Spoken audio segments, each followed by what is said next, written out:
Welcome to Albom in the Afternoon, debut performance on this, the second day of 1996. This is an unusual guy, this Mitch Albom. The Mitch Albom Show! Glad to have you with us both on MSNBC and all across the nation. Kenny Brown. The most dominant co-host in the game.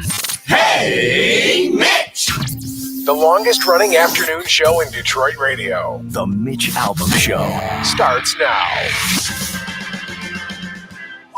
Sitting in for Mitch, here's Kevin Dietz. 19 years ago on this day, at this very hour on this field, 40 brave men and women triumphed over terror and gave their lives in defense of our nation. On 9/11, they tried to destroy us, but their murderous intent was never realized. Instead of sowing division and strife, we gathered at the murder scenes in New York City and Pennsylvania and right here at the Pentagon. And we came together as a nation. We were united by our conviction that America was the world's most exceptional country, blessed with the most incredible heroes, and that this was a land worth defending with our very last breath.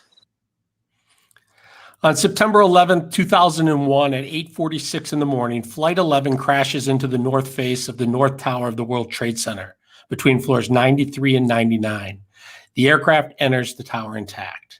At 9:02, Flight 175 crashes into the south face of the South Tower of the World Trade Center between floors 77 and 85.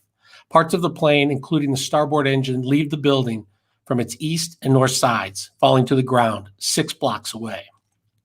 9:37 a.m., Flight 77 crashes into the western side of the Pentagon and starts a violent fire. 9:59, the South Tower of the World Trade Center collapses 56 minutes after the impact of Flight 175. 10:03, Flight 93 is crashed by its hijackers as a result of fighting in the cockpit, 80 miles southeast of Pittsburgh, Pennsylvania. Later reports indicate that passengers had learned about the World Trade Center and Pentagon crashes and were resisting the hijackers.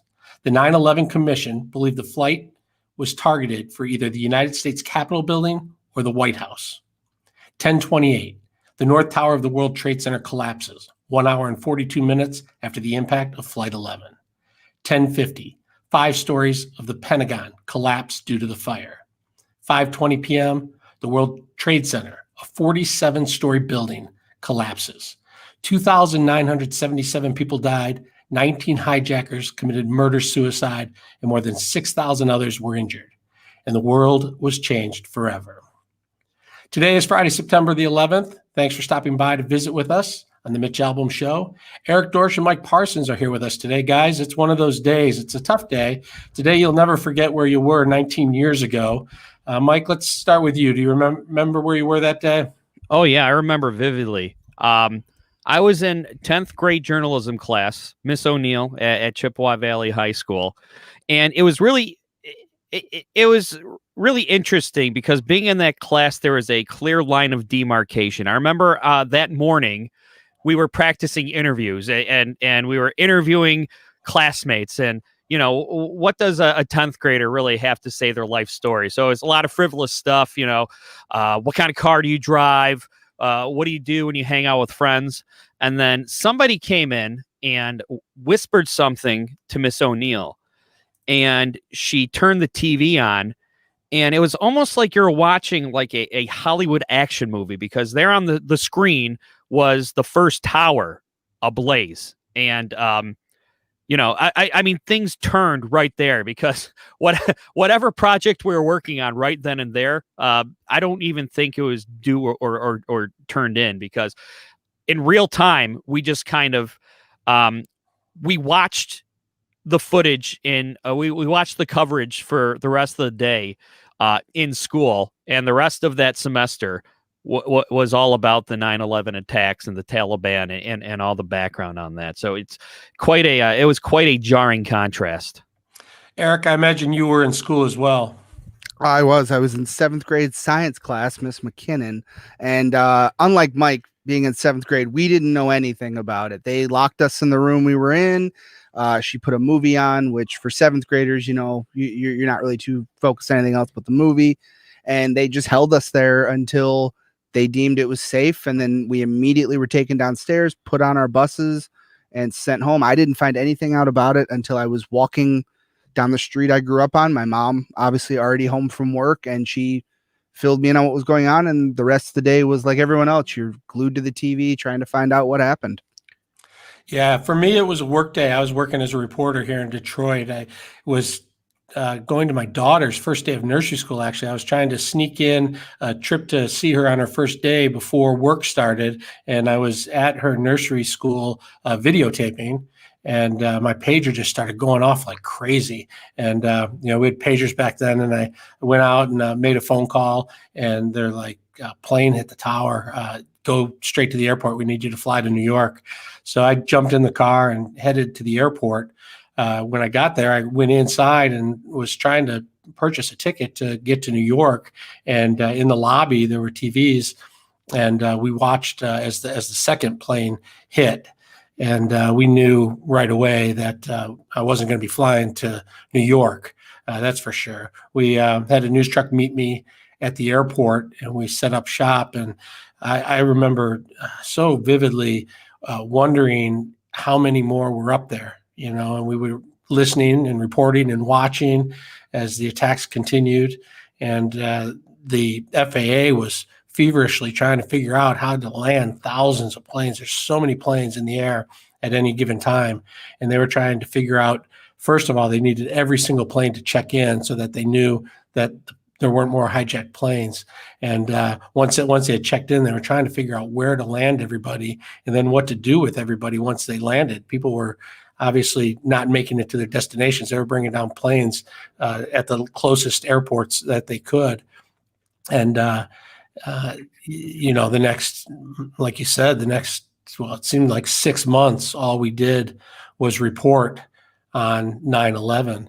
And, you never forget that day. And it was only a few days later, about 6 days later, I got a tip that the FBI was raiding a house in Dearborn, and they thought that there was a sleeper cell in Dearborn. And they went in and they raided the place, and they found all kinds of drawings and things that were suspicious looking. And they arrested, I think, 4 or 5 people and charged them with being a sleeper cell. And 3 of them were convicted and went to prison, only to find out later that they were not part of a sleeper cell. And eventually they were released from prison. It was an amazing time, and everybody was so nervous. It was so tense, and it was such a difficult time for Muslims in Michigan and all across the country.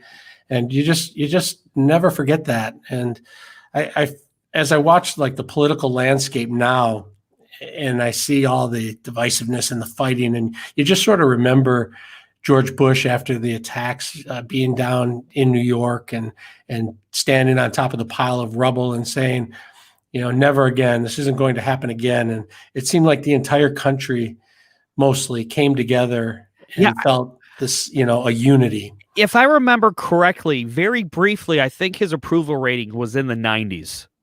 Right after the 9/11 attack.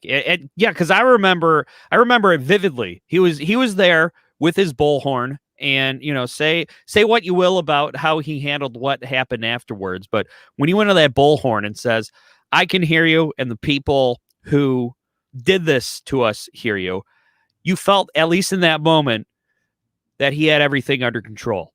92%. It says peaked at 92% at that point. Yeah. Yeah, the country really came together as one. It was quite a feeling. I can't remember any other time in my life quite like that, when everybody came together. Maybe, when Ronald Reagan was shot and people were stunned and worried, and everybody was together as one. But that moment in time is one I don't think any of us will soon forget. After the break, we're going to talk with Scott Watkins with Michigan 911 Remembers. They raise money to make sure that everybody remembers the Michigan victims from 9/11. So stay with us. Come back. We're going to take a quick break. Let's check traffic and weather with Michael Stetz. Thank you very much, Kevin. In Roseville, On 696 eastbound after Gratiot Avenue, that incident from earlier is now cleared. In Farmington Hills, an accident on 696 eastbound at Middlebelt Road that has you stop and go from Orchard Lake Road. And in Woodhaven, an accident on 75 northbound at Dix Toledo Highway that has the left 2 lanes blocked. Your stop and go from West Road. Now WJR Weather first from the Weather Channel, sponsored by the number's pretty comfortable into the Operating Engineers 324. Operating Engineers 324 run the heavy equipment that's building Michigan's roads. Remember to slow down and pay attention in work zones for the workers' safety and yours. OE 324, we build, we operate, we maintain. Visit OE324.org. Our next chance for rain coming in tomorrow night and into Sunday. I see you marking that down on the scorecard, Kevin. Yeah, that looks like another mistake for Mike. Well, I like to get them out of the way early. It was barely noticeable, Mike. I don't think anybody noticed. You know what's funny? Every time I make an error, I always look down at your face now to see if you've got a smirk on or something. I don't always know who's at fault on these errors. I don't know if somebody dumps the mic or, but now that I know it's always you, that's helpful. Yeah, it's safe to assume. Hey Sandy, welcome to the show today. Your daughter's 13th birthday that year. People who have birthdays on September 11th. My sister has happy 32nd birthday, by the way. Yeah, right. My sister's, I think it's her 21st wedding anniversary. So it happened. They got married before 9/11, but it's just every year that comes up. And if you have a birthday or an anniversary or something, Sandy was working at DMC, watched it with a group of patients. Yeah, it was when it first happened, Second mistake, 33. 33. Boom. I got to get more paper. It's Friday. I'm checked out. I mentally, I'm on an RV with Guy. Right. Yeah. I don't. Oh, I was just saying when the first one hit, everybody thought it was a plane crash. Right. And just didn't know. Thought that was that, so it was easy to watch on TV and try and wonder what was going on. And then it just got worse and worse and worse. And people getting trapped up there. Well, and the scary thing is that, it was the first tower, and then it was the second tower, and then it was the Pentagon, and then there was a plane crash in Pennsylvania. And you're like, okay, where's this going to hit next? Yeah, they literally didn't know. They had to try and check in with every pilot. I can't remember the number, but it's thousands and thousands of planes that are in the air at any given time.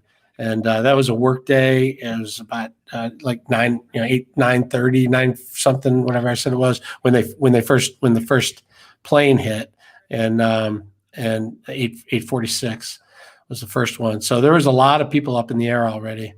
Yeah. And by the time the second one, 9:02 is when the second one hit. So. Yeah. And there's so many amazing stories of people who they were either late for work or their alarm clock didn't go off or their train was late. And that saved their life because they would normally have been in the towers at that time. It's just kind of bone chilling how sort of our destiny is. So yeah, a lot of people feel guilty that they weren't at work or they called in sick or or one thing or the other. It's kind of odd. My sister was different sister was in the air at the time of 9/11. Oh God, that'd have been scary for you guys. They landed and she ended up having to rent. She rented a car and drove home, and she was glad she did because there weren't many rental cars for very long. Yeah, I bet. So that's crazy. I guess that's the life of a journalist. It's your daughter's first day of school, a big family event, and at the drop of a hat, they say, "Okay, we need you to go." You really can't plan things. No, you leave a bag in your trunk, and you can plan things. But I was at Cedar Point when the mail screen verdict came in, and I had to rent a car, and I had brought a bulletproof vest with me just in case the verdict came in. And sure enough, it came in. So I'm at the car rental place with a bulletproof vest. They're like, "What's going on?" I'm like, I gotta get back to Detroit for the mail screen verdict. The great voice of the Great Lakes, 760 WJR. Here's special guest host Kevin Dietz. 19 years ago, September 11, I want to take a couple of minutes here to talk with Scott Watkins of Michigan 911 Remembers. The mission there is to ensure that future generations remember September 11th, 2001 as a day of loss and tragedy and as a day of heroism and sacrifice. They do so by remembering and honoring those that lost their lives on 9/11/01, including those with Michigan connections. Scott, thanks for being on the Mitch Albom Show. My pleasure. Thank you, Kevin. So, how many people have Michigan connections that died during the 9/11 attacks? Yeah, over the years, we've been able to identify 42 people in total who were either from Michigan or had ties to Michigan. And so you keep in touch with their families. You hear their stories. Tell us a little bit about what you do and why you do it. Yeah, well, a lot of it is, as you said in the intro there, it's to make sure that future generations remember the tragedy of that day, and that we realize that it was a widespread nationwide event. It definitely occurred in 3 distinct geographic locations, but it impacted families, and it impacted children and parents and aunts and uncles and friends and family members from around the country, including right here in Michigan. And that includes the 42 people who lost their lives with a tie to Michigan. And, when I think back to that day, I really do think about all the heroes that day and the sacrifice, all the people running towards the building as it was coming down. You gotta take a minute to think about that too. Of course, we think about all the people who lost their lives, but you have to think about all the people who were willing to give their lives to save lives as well. Yeah, absolutely. And 2 colleagues of mine were there in the World Trade Center that day, and they're here today. They're spending the days with their loved ones because of those first responders, or most likely because of those first responders who sadly may have not made it out of the towers. So tell us a little bit about what you guys do, what kind of events you have to raise money, and what you do with the money that you are able to raise. Sure. We maintain the website, MichiganRemembers.org. MichiganRemembers.com also works. And that site does feature a brief profile or a brief remembrance on the 42 individuals from Michigan who lost their lives that day. So we maintain that. And then we've done annually in the past a 5K run walk here in Lansing to recognize first responders and to raise some funds, and we've used those funds to send a couple of first responders each year off to a remembrance 5K in New York City that follows the path of a firefighter who lost his life that day.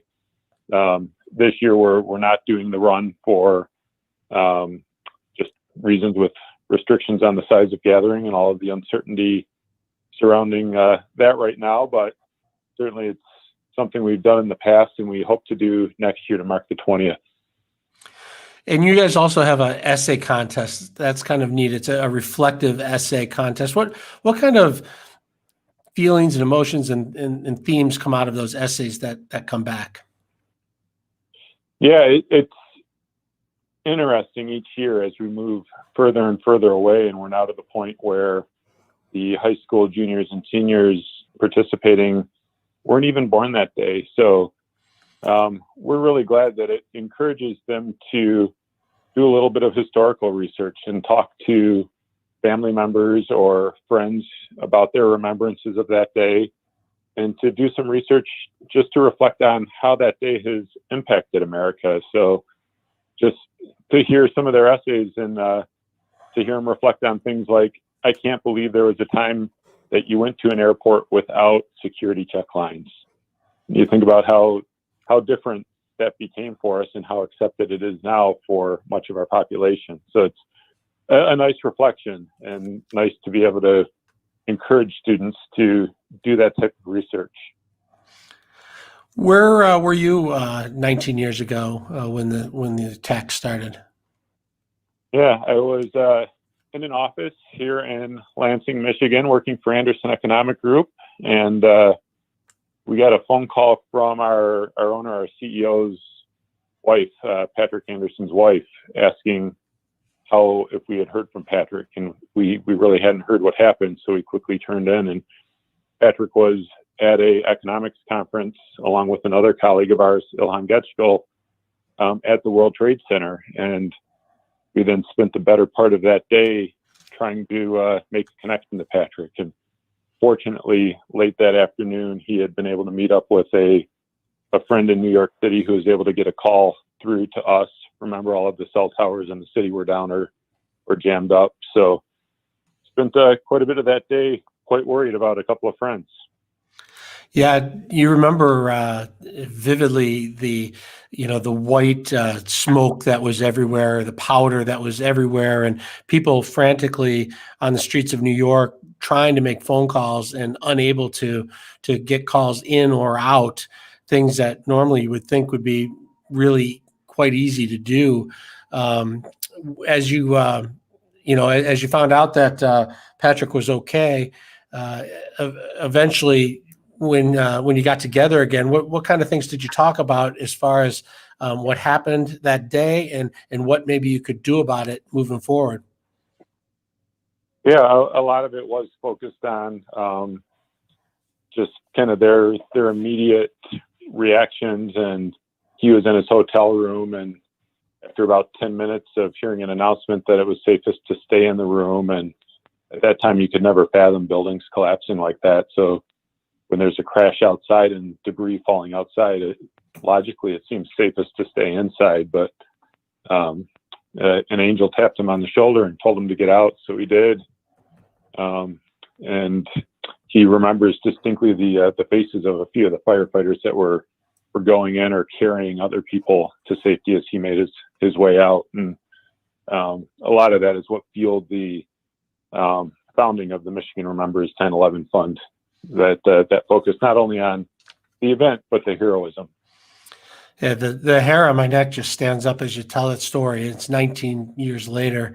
Tell our listeners how they can help, how they can donate, how they can participate, how they can be a part of this. Yeah, certainly. The biggest thing you can do is to remember the day and to reflect on the day.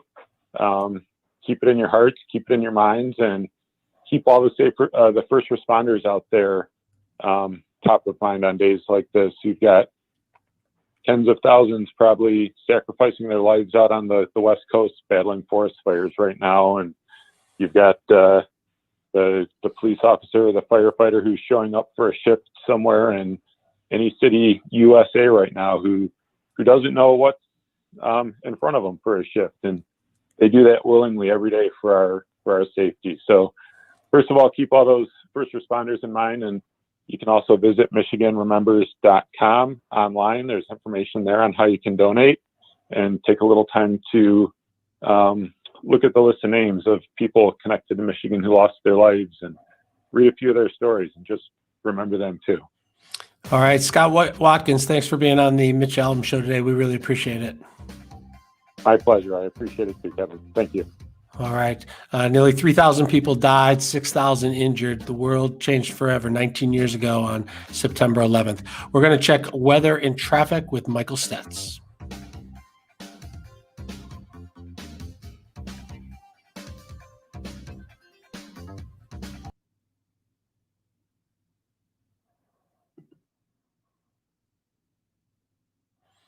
We have a caller who she's going to call back in about 15-20 minutes. Her name's Barb. Her husband got off on the stop right before the World Trade Center. Wow. Stuck in the city all day, so told her to call back when we get a little bit closer to open lines. And tell her 5:45 we're going to do open lines. I told her to call back in about 15 minutes. So I said to just ask for me, and we'll make sure we get her on. Great. Those stories, I could personally listen to those stories forever. I mean, it's just so interesting. One of those days, it's like I remember, my parents talking about JFK being shot, and I was too young, wasn't here, but it's like that, whatever that day is. I was in college watching the Challenger when it exploded. I don't know if you guys remember that, but I remember just about every 8. Well, a lot of 80s shows had like a Oh, yeah, Challenger yeah. We episode, appreciate so taking the that's how time. We that's how are. I knew about the Challenger. But you know what was supposed to be my generations before 9/11? What was my generations? You know where you were a moment before that was the death of Princess Di. Yeah. Yes. That was something. I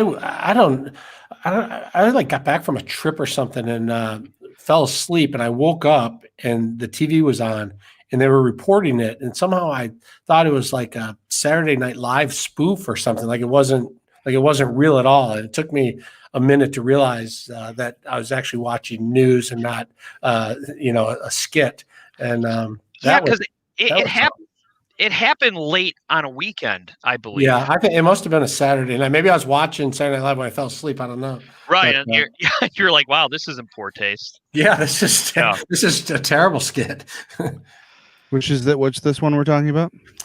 Princess Diana. She died late at night on a weekend, and I had fallen asleep. And when I woke up, I first thought it was a Saturday Night Live skit or something. I didn't realize it was the news.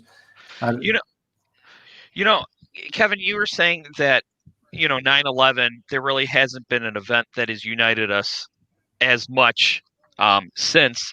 And you're right, but I do feel like kind of right after COVID kind of broke and it was labeled a pandemic, and people were having to mask up, or they're having to go to the grocery store and stock up on everything. For a few days, it kind of seemed like that kind of united us a little bit. Like people were kind of looking out for each other, and then obviously, it's just like 9/11. Now, here we are, and we were here, and then these people went that way, those people went that way. But it's amazing.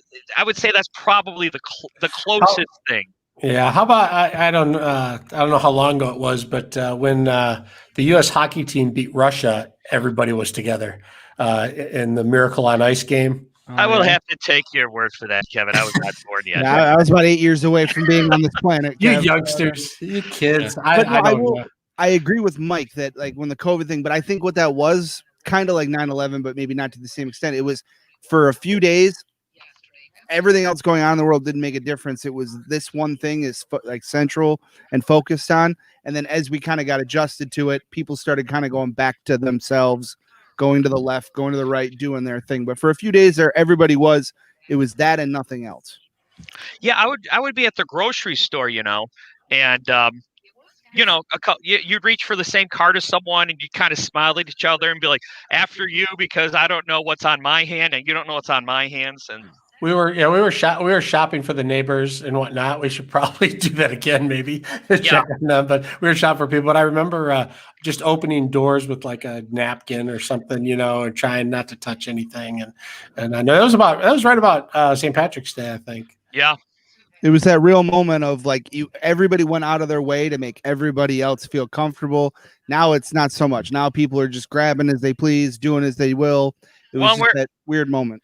And people are angry and people are scared. And when that happens, they start looking for people to blame. Mm-hmm. And I think that's a big part as to how we got to be at each other's throats throughout. Well, I can tell you at 9/11, it changed the way local news was for at least a year. Really? We stopped doing gotcha, hidden camera stuff, jumping out at people. And we were all about security and terrorism and is your school safe? Is your this safe? Is that safe? It was a good year before we started getting back to what we do. You got to use your pine tree costume again after a while. Yes. You know what I do notice a lot on TV news are and it's probably during sweeps. Sweeps are what, May and November? And in February. Yeah. A lot of could your family be at risk, or keeping your child safe? What's on your hotel bed sheets? Yeah, right. That's a big one. Yeah. Here's the solution: don't bring a black light into a hotel. Right, exactly. Yeah. I do like going into a hotel where all the linens and all the sheets are white. That way, it's clean. Do you though? There was a period of time. It was rough. Yeah, right. A lot of I feel like inside I feel like Inside Edition probably once every 2 months does a hotel expose in cleanliness. Well, one time next time I see remind me about one of the hidden camera stories I did where somebody made a fake movie about my investigation. Wait, what? That's all you get. Wait, you investigated someone doing a fake movie about you? No, I investigated someone doing something and they confronted them and all of that. And they then went out and made a movie mocking myself and the news team and the whole investigation. It was pretty funny. I want to see that movie. Yeah, exactly, Kevin. Actually, I think I've seen that tease. They're like, what's inside your kitchen cabinet that could kill your child? Details at 11. I'm like, no, tell me now. My kid might try to eat that before 11. I'm literally in the middle of cooking. What is that one thing? I will not eat or touch anything till 11. We're in the Kids not kitchen eating right until now. 11:30. What's that, Kev? No, and then when you watch it, it's like, don't keep razor blades in your kitchen cabinet or something. Right, something very obvious. Oh, okay. That's good. Yeah. Good tip. Yeah, right. If it has a skull on it, don't eat it. Oh, man. Kevin, people want to know about this movie. We'll see as the day goes on. It's Friday. Maybe as things lighten up here in the show a little bit. That's our mystery topic is the movie. We got to try to figure this out. Sandy, rally the troops.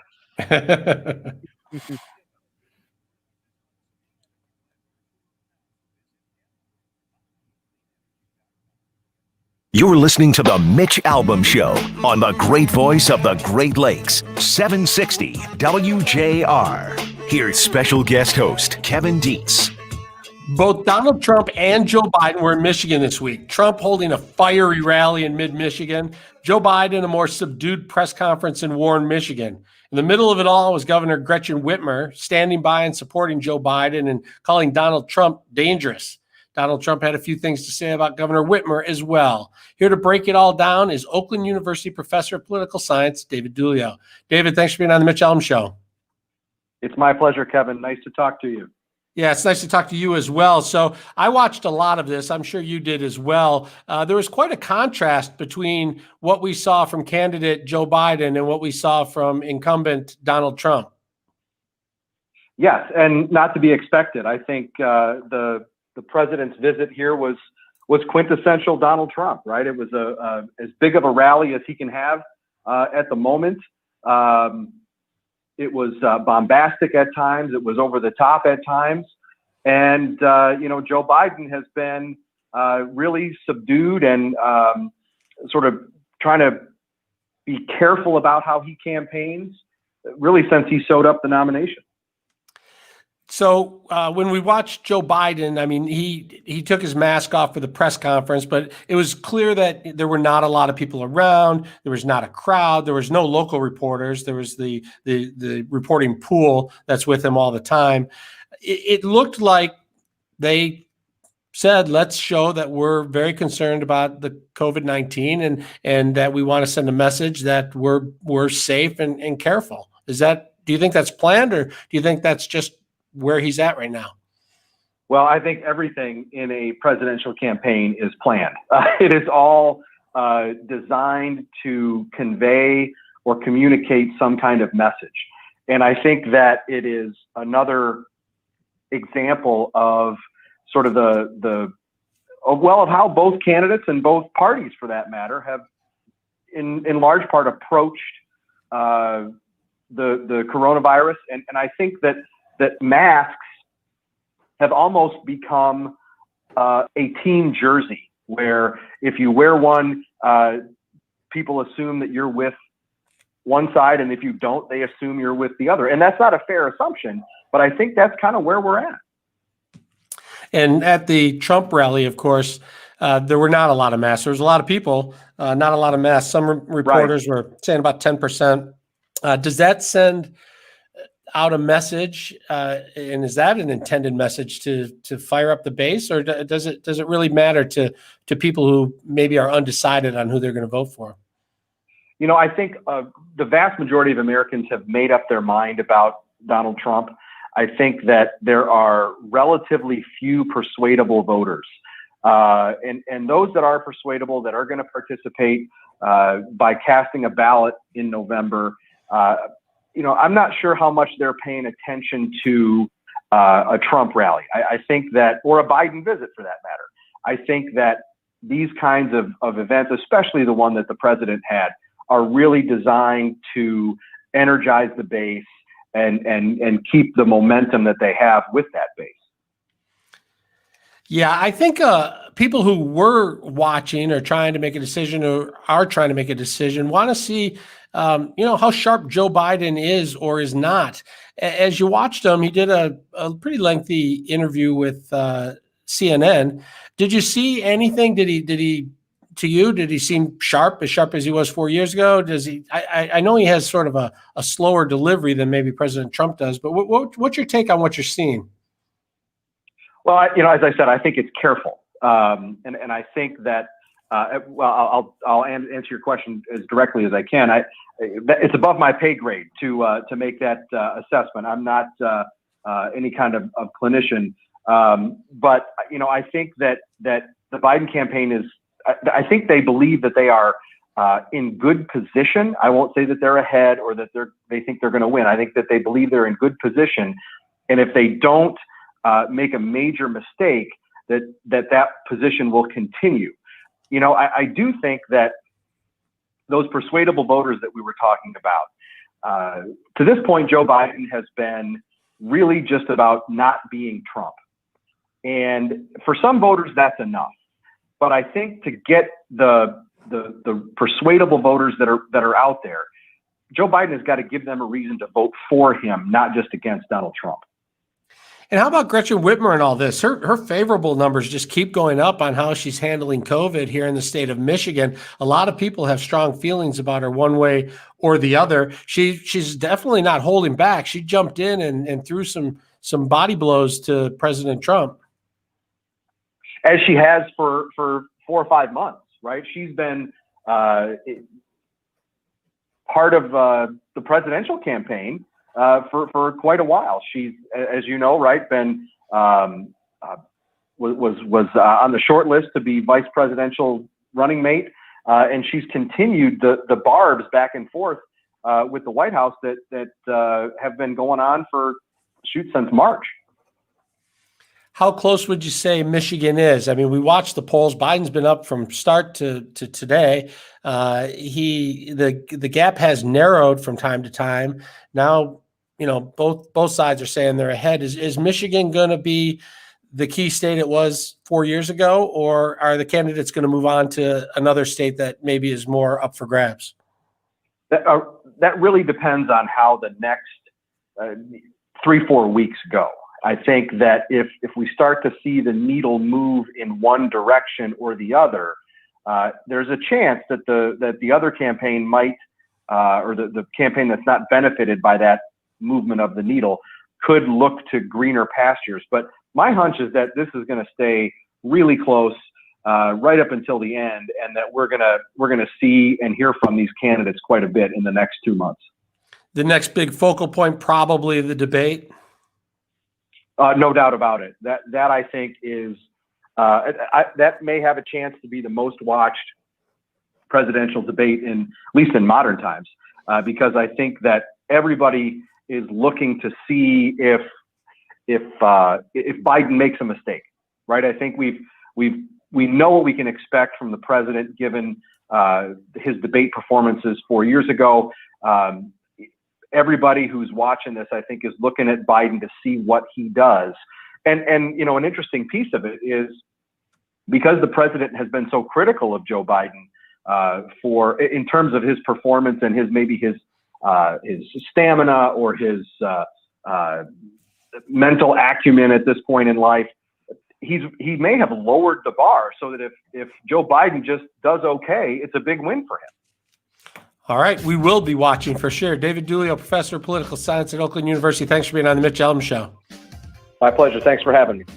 All right. After the break, we're going to take your calls. The number is 877-44-MITCH, 877-44-MITCH. Text us or give us a call, and we'll put you on the air. Right now, we're going to check traffic with Michael Stetz.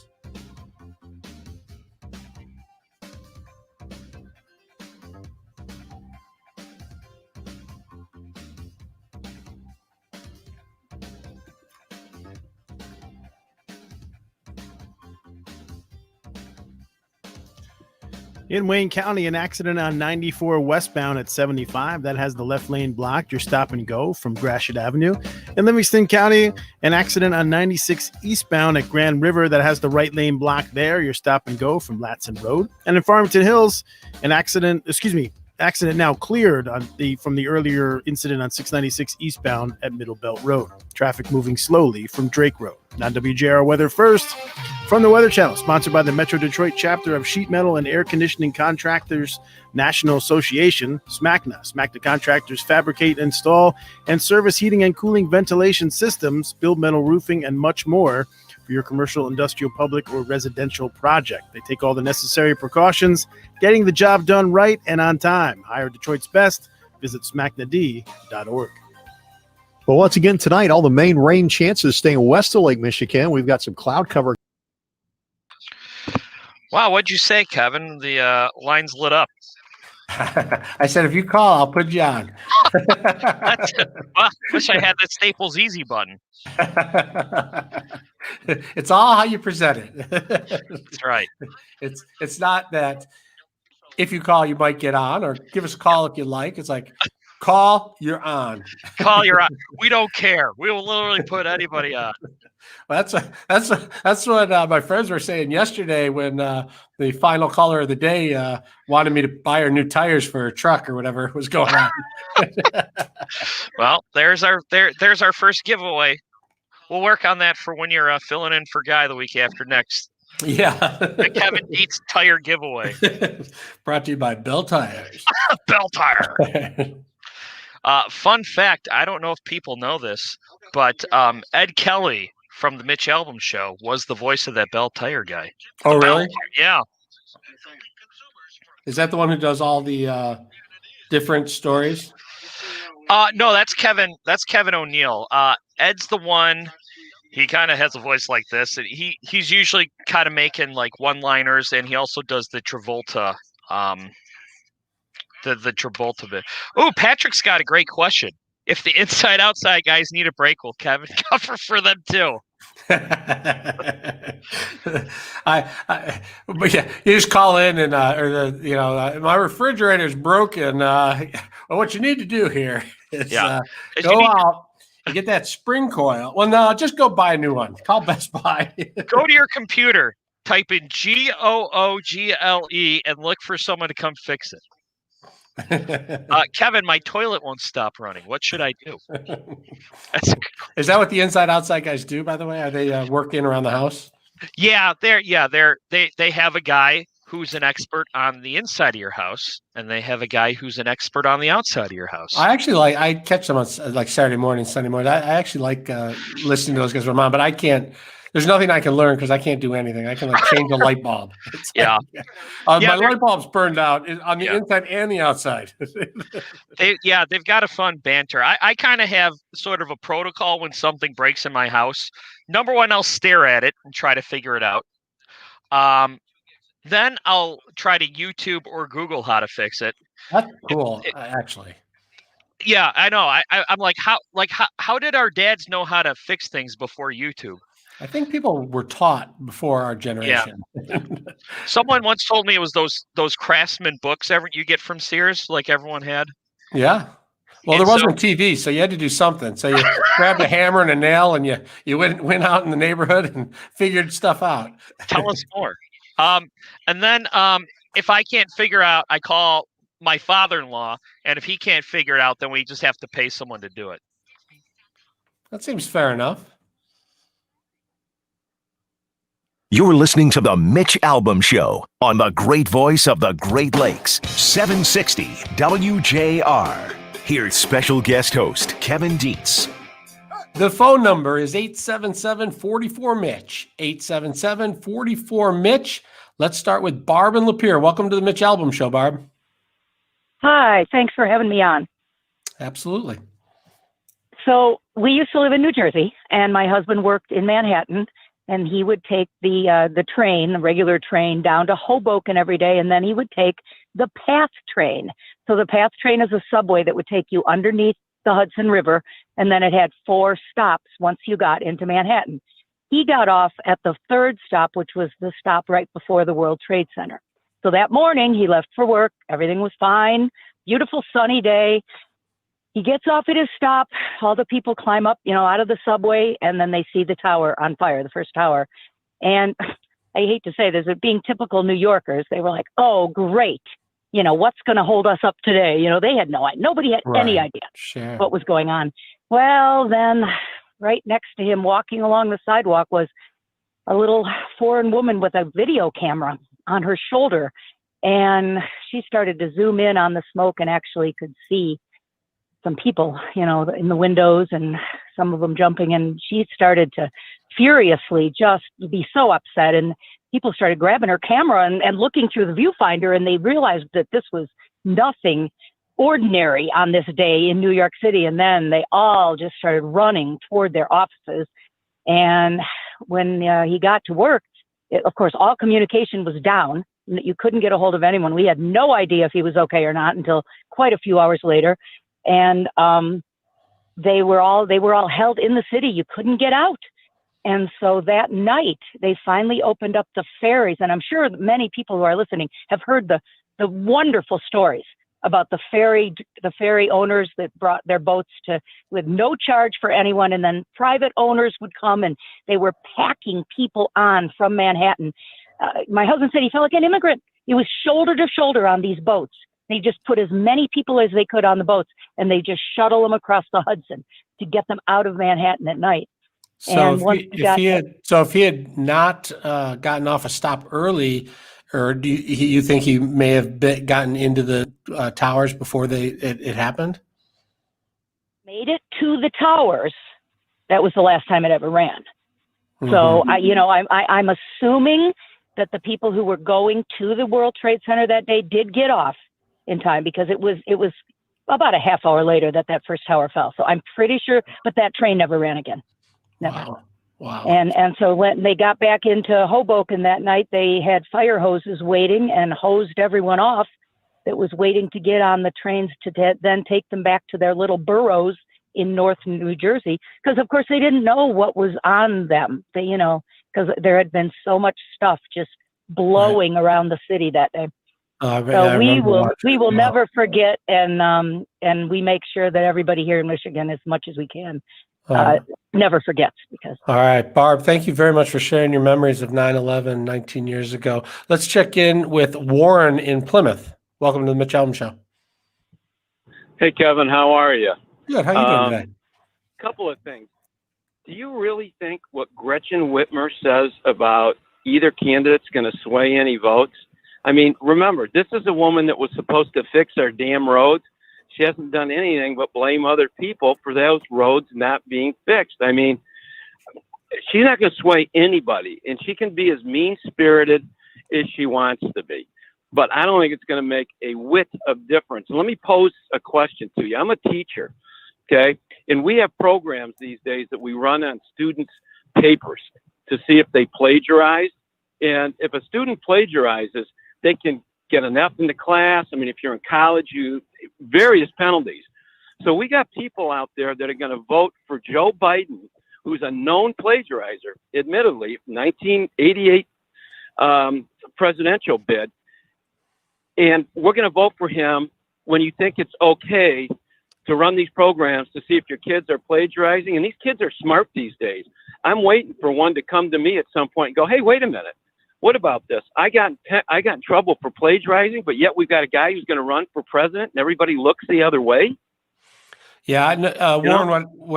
What surprised me more, I didn't think that what Gretchen Whitmer had to say would necessarily sway anyone. I just was surprised that her polls keep going up and up on her COVID response when she's saying certain things about the president. I would have just thought that her numbers would stay the same or go down. But very interesting. We appreciate you calling. We're going to check in with Greg and Shelby. Greg, thanks for calling the Mitch Albom Show.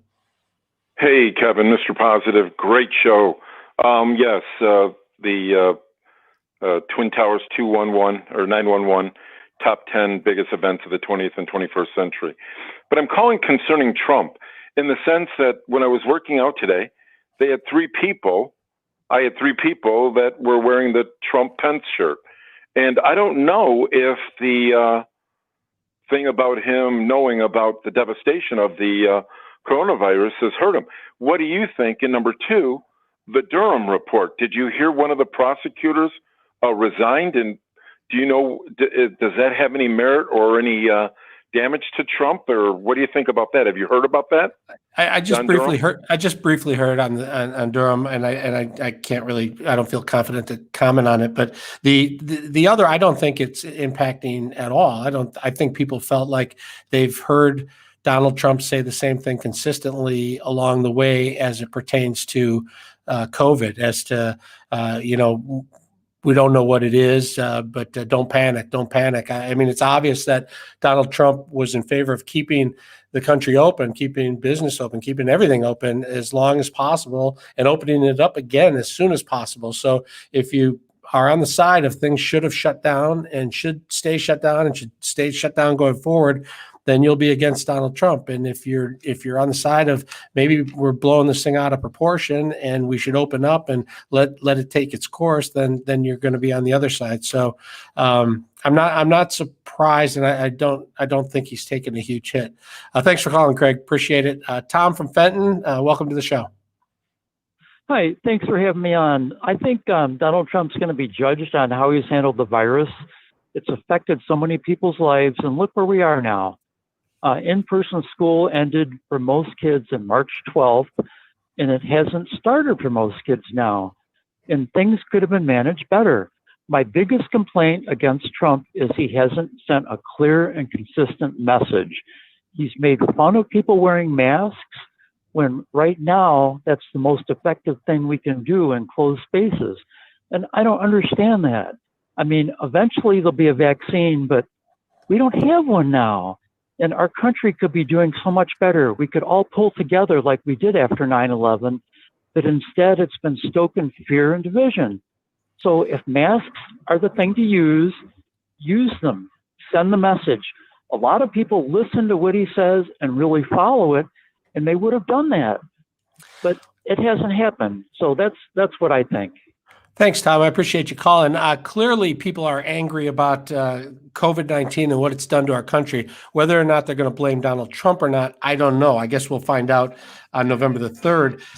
Certainly, some people think that Trump shut down the borders with China much earlier than Biden would have, based on what they said back then. But like you said, the whole masks thing, a lot of people don't believe the masks are helping. But you know, the scientists say wear them and stay 6 feet apart. So I think it's going to be interesting. We're going to find out on Election Day if people blame Trump for this or not so much. We're going to take a quick break, check traffic with Michael Stetz.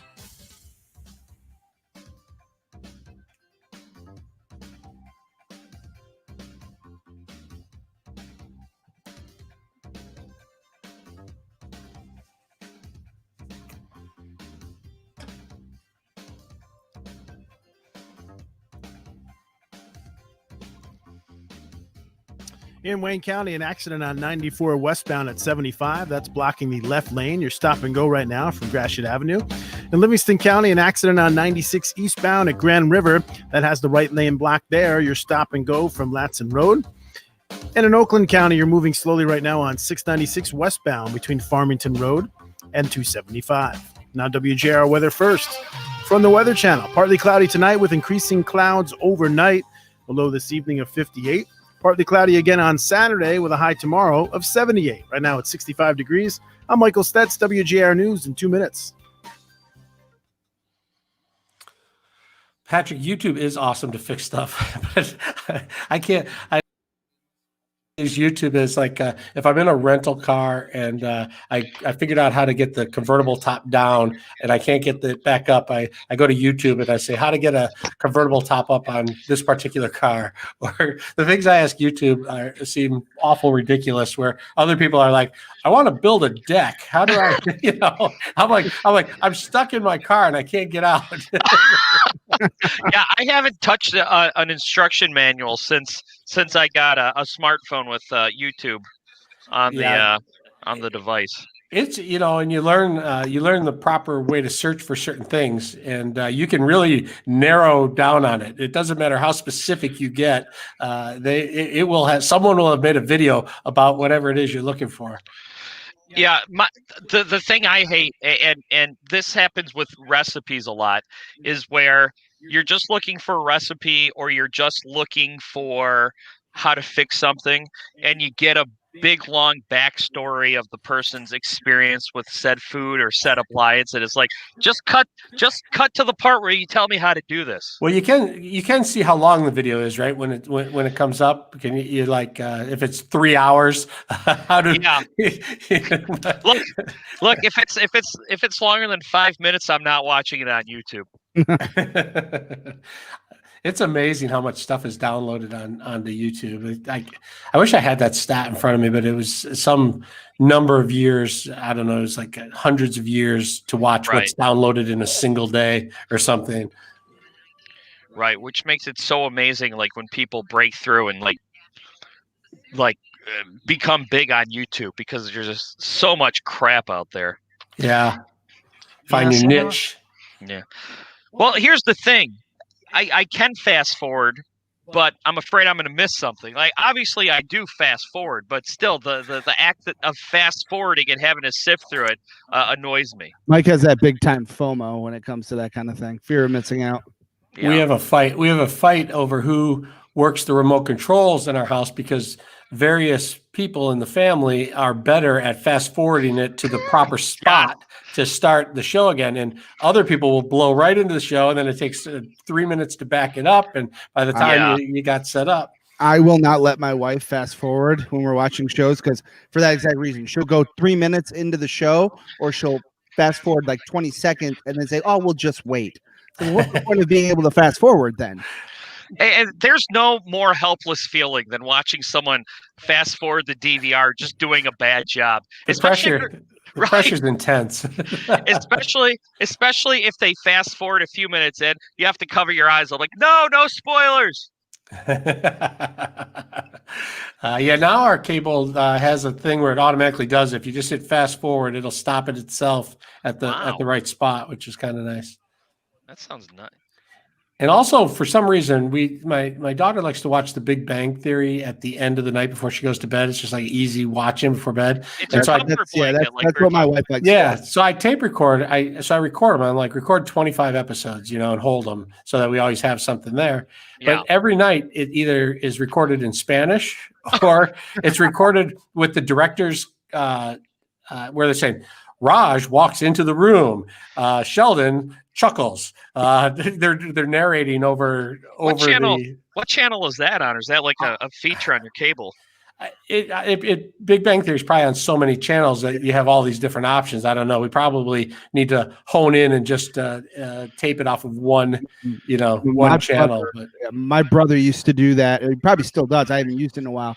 We all share a Netflix, and all of us love The Office. And I'm calling the FBI. We all fall asleep. And my brother used to fall asleep with that on. So I'd turn on The Office when I got home, and it would be like Jim walks into the office, look on his face, and it's like, why do you need to hear what they're like narrating? You're not blind. You're okay. You can see what's going on. I mean, it actually sounds kind of cool if it is a show that you've watched millions and millions of times. Well, that's what we started saying because we'd go and try. I'd say, let me try and find a different one, or maybe it's on right now because it's always on. And I'd go try, and then we're like, do we really care? I mean, you've seen every episode. What's the difference if now the guy is talking over it?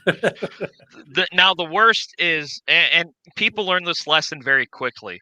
When you DVR something and it cuts off before the end of the show, I always do the option where it says record till 5 minutes after the show, Oh yeah. But before that happened, I learned many a tough lesson where your show cuts off like right as it gets good. Well, you know what I learned today? I learned that I can probably watch a YouTube video that will tell me how to stop getting the Big Bang Theory in Spanish and with the director's. Yeah. You know, I'll be doing right after the show.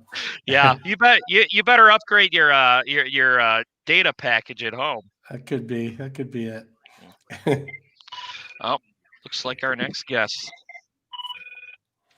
WJR.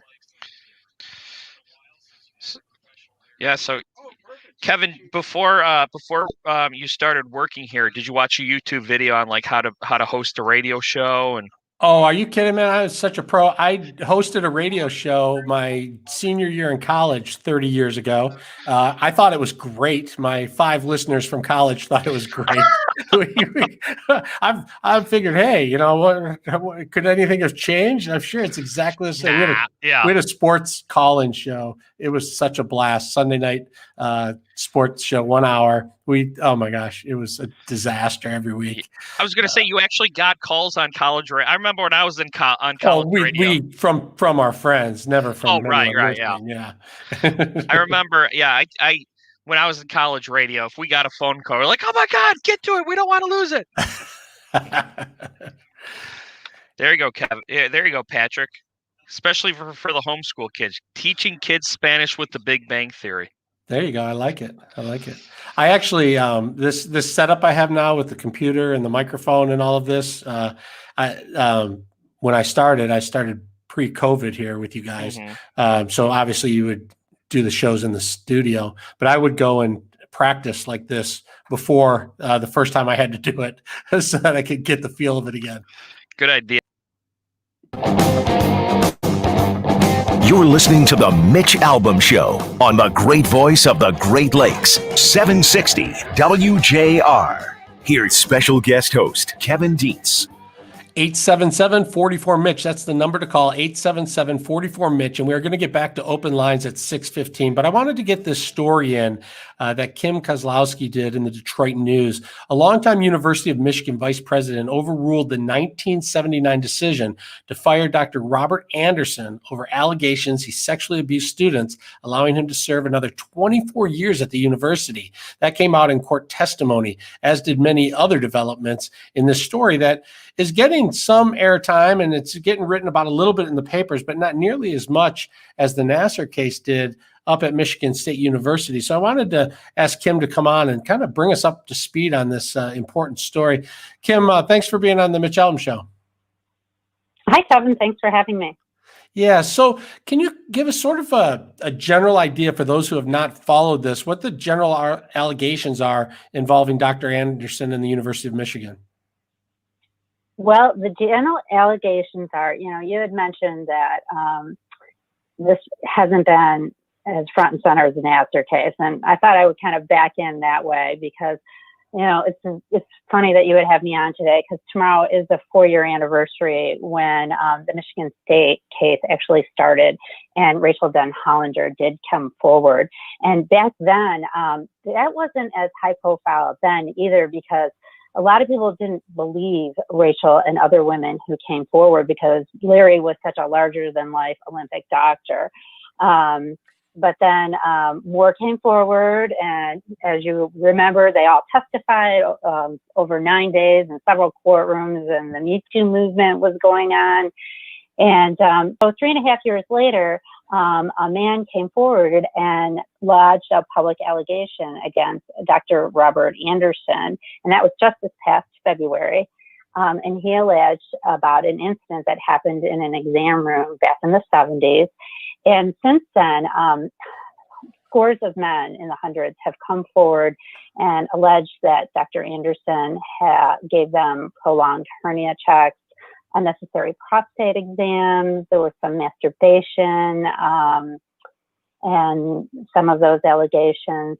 And just touching back on why maybe this hasn't been as much in front and center is because, we have been in the COVID pandemic and there's been so many things that have happened during the pandemic, from the lockdown to so many people dying, to how we're going to handle schools. And that seems to have dominated the coverage. And that could be why the Dr. Robert Anderson case hasn't been as front and center, as you mentioned.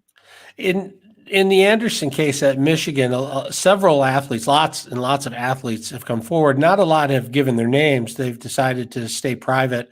But in recent weeks or months, some athletes have come forward. And as I look into this more and more, it's surprising to me that not just athletes, regular students, he had access to regular students as well. How did that come about? Well, the reason why is because he was the head of University Health Services, so he did have access to students.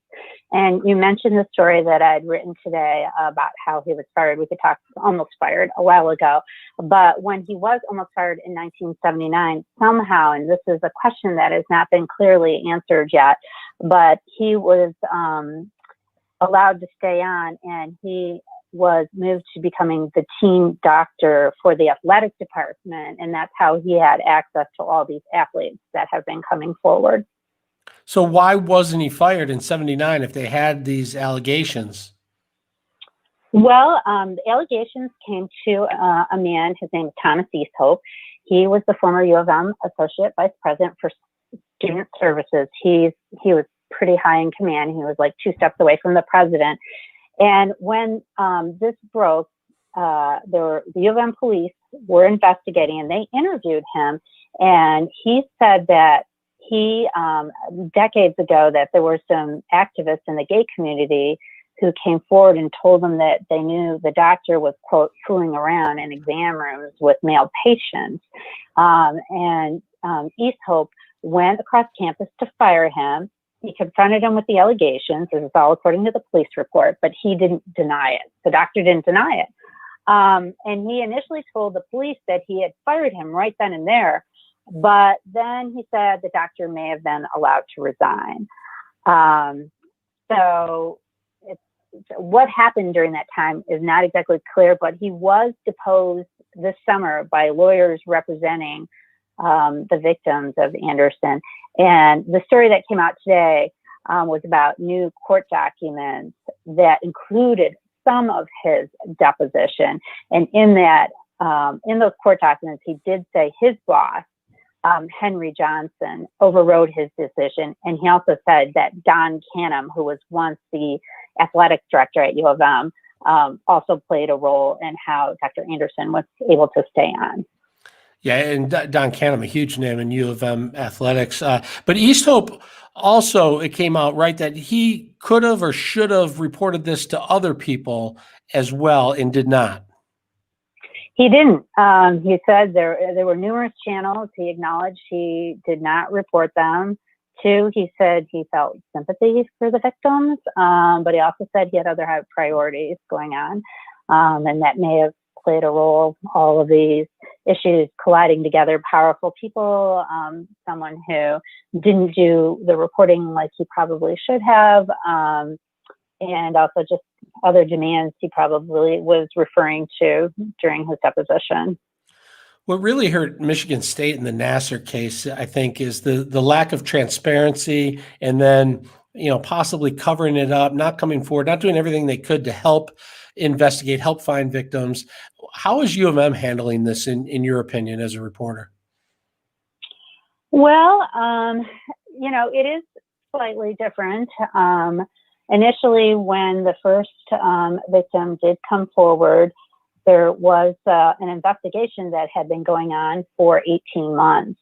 And there were some in the community that questioned, would this have ever come out if the first victim had not come forward? In fact, that was one of the motives for one of the victims. His name was Robert Julian Stone. I mean, he came forward and because he needed personal closure, but he was also aware that, it's not just women who get sexually abused, it happens to men too.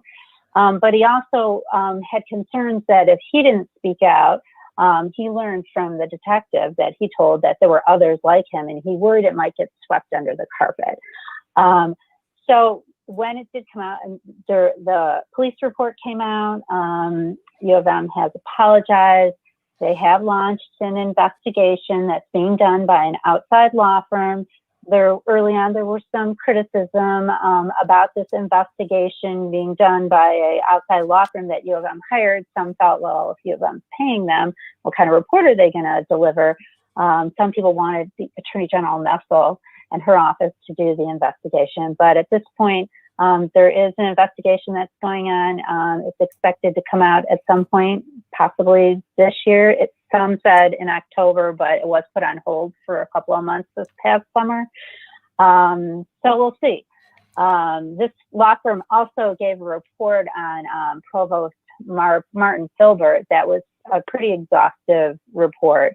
Some people did say, however, that no one was held accountable in that report on Martin Filbert, whereas, as we know at Michigan State, there have been people who have gone to jail, and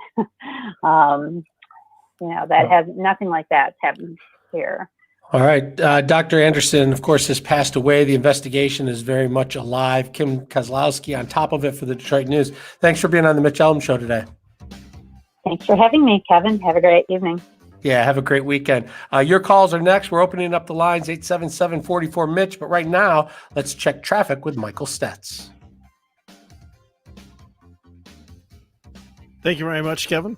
WJR Traffic first, sponsored by Operating Engineers 324. Operating Engineers 324 run the heavy equipment that's building Michigan's roads. Remember to slow down and pay attention in work zones for the workers' safety and yours. OE 324, we build, we operate, we maintain. Visit OE324.org. In Wayne County, there's some good news. That incident from earlier on 94 westbound at 75, that is now cleared. And in Oakland County, you're moving slowly on 75 southbound right now between 12 Mile and 696. Now WJR Weather first from the Weather Channel. Well, the number's pretty comfortable into the weekend forecast. We enjoyed some slightly brighter weather around Michigan for today. Most of the rain chances tonight are west of Lake Michigan. 58 are low. 79 degrees Saturday with increasing cloud cover and the chance for rain showers Saturday night and Sunday. I'm Scott Laurie Moore at the Weather Channel on News Talk 760 WJR.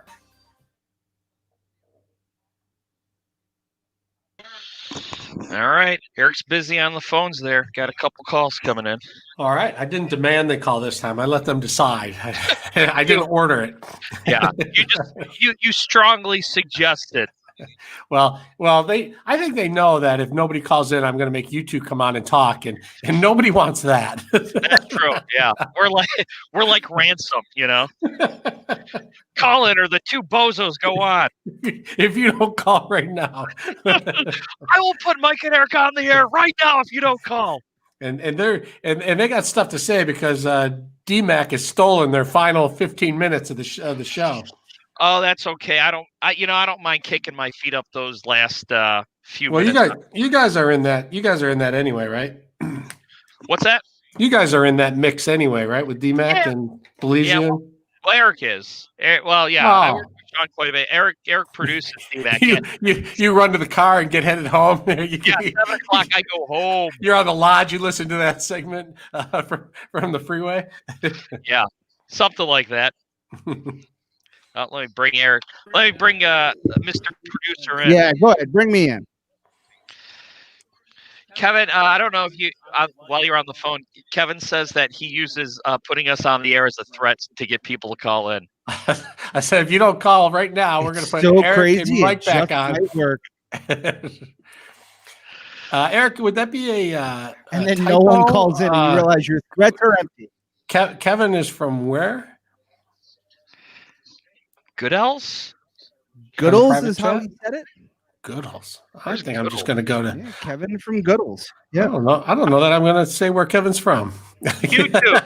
Tell me Google. Show me Goodell's. Let's see. I'm looking at it. Let's see here. I just share the screen here. We can do that through the magic of technology. And then you got to ask Siri to pronounce it for you. Yeah. Eric, get this guy's address for us. Okay.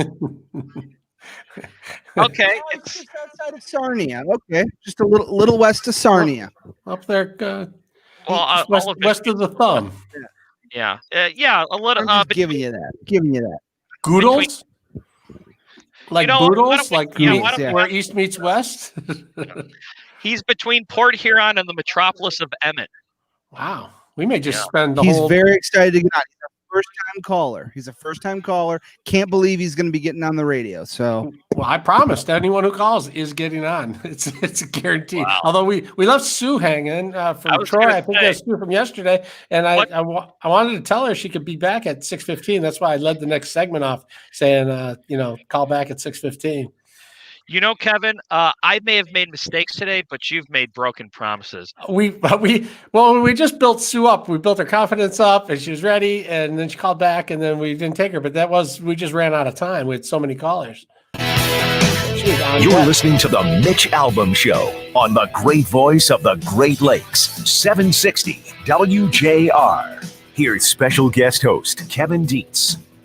877-44-MITCH, 877-44-MITCH. You can text or call. We want to hear from you. The phone lines are open for this segment. And we're going to start with Kevin in Goodles, who's a first-time caller. Kevin, welcome to the Mitch Albom Show. Oh, thank you very much, Kevin. I appreciate your taking my call, and been waiting to get through to you folks. I appreciate Mitch's show for maybe liberal side of things, and Frank Beckman's on a conservative side of things. Been listening for 40 plus years, and appreciate you taking my call. So I'll get to the point if I may. Well, not yet. Did I get the pronunciation of your town right? And where is Goodles, Michigan? Goodles is a little farm town north of Richmond, Michigan. It's spelled Goodels. Okay, well, I know where Richmond is, so you're up there a little west of the thumb, I guess. Yeah, we're off of 69 and M19, right on the corner there, Kevin. Okay, I'll let you get to the point now. All right, the point is, my daughter-in-law called the other day, said they were at a graduation party, a lot of people, masks, no masks, but it's relating to COVID, and she said, interestingly, there were 6 separate strangers sitting at a table. True story. She's a first responder. She's a nurse, and she says, I don't know how to tell you this, Dad, but all 6 of them were in line to get a COVID test. They didn't feel right, and they all said, yeah, same here. And some of them went to the St. Clair County Health Department, some went to the hospital, and some went to them long waits in line off the expressways. And unfortunately, they all said, hell with it. We're not going to wait.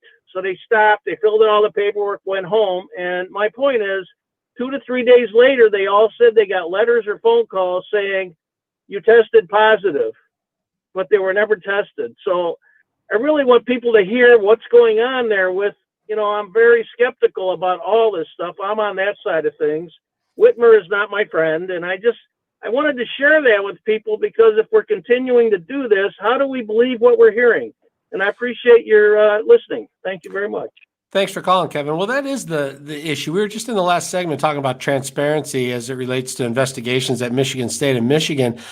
Transparency from our public officials is crucial. I mean, you need to show the information. You don't put out a bunch of misinformation and then you have reporters try and get accurate information under the Freedom of Information request, and then months later and sometimes years later you find out what really happened. And that's been a strategy, and I'm not picking on Governor Gretchen Whitmer, and I'm not saying she's doing that. I'm just saying that has been a political strategy for decades. And as of recent, as a reporter, I know, because we try and get accurate information, and we'll file for information on the Freedom of Information Act. And lately what they're doing is they're putting huge fees to get access to this information, copying fees and labor fees to find the document you want, or they'll say, we don't have a document that exists the way you asked it. You didn't quite ask it right, so we're not going to give you that information. And I've had Freedom of Information requests for fairly simple information, and the bill has come back to be like $20,000. And so you're seeing media outlets that are, they're struggling. Newspapers, TV, radio, everybody's hurting in the media. They're not spending the money to get the numbers. So now everybody's goes to the press conference and here's the numbers, and we're like, okay. And then you report the numbers out. And everyone I know, Kevin, has a story like you do about something that doesn't add up. Somebody who was counted that shouldn't have been, or someone who wasn't counted that should have been. So I'm with you. I don't believe the numbers exactly. I hope that there's enough public officials and people from both sides of the party looking at things that we're getting at least somewhat accurate information. And thank you to your daughter, the nurse. Thank you for her service. We appreciate that. Let's check in with Sandy and Troy. Sandy, thanks for hanging on. Hi, thanks for taking my call. This question popped into my head after your first interview. It was a political professor. Yes, Can't David remember his Julio at name. Oakland University. Yeah, he was talking about Biden and Trump. And I saw an interview last night with Brett Baer and TJ Ducklow, who is a spokesman for Biden. And Baer was trying to ask him if Biden has ever had teleprompters or notes in front of him for regular interviews that are supposed to be off the cuff, and or even, questions from perhaps an audience member, as little as they were. But this man became so angry, accusing Brett Baer of shilling for Trump's campaign with such questions. But the point was, he never would answer it. He'd never say yes or no.